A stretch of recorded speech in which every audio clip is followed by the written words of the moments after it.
আজকে কিন্তু আমার শাড়িটা নিয়ে আসবে, 1 মাস ধরে বলে যাচ্ছি। এখন পয়সা নেই, যখন হবে তখন নিয়ে আসবো। ও এখন বাড়িতে আছে, আমি তোমাকে পরে ফোন করব।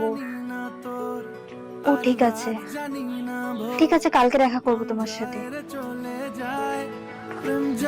এই শোনো না, আমি একটু স্বপ্না মাসির বাড়ি যাচ্ছি। হ্যাঁ,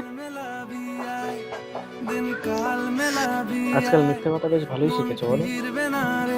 আমি জানি আমি তোমার আশা পূর্ণ করতে পারি না, তাই বলে তুমি তোমার নিজের ইজ্জত বিক্রি করে নিজের আশা পূর্ণ করবে?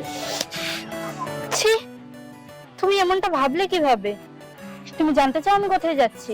আমার একটা দিদি ভালো একটা কোম্পানিতে জব করে, আমি ওনার সাথে কথা বলেছিলাম তোমার কাজের জন্য। আর আমি তোমার ডকুমেন্টস গুলো নিয়েই আজকে ওনার সাথে দেখা করতে যাচ্ছিলাম। তোমাকে ক্ষমা করে দাও, আমি সত্যিই বুঝতে পারিনি।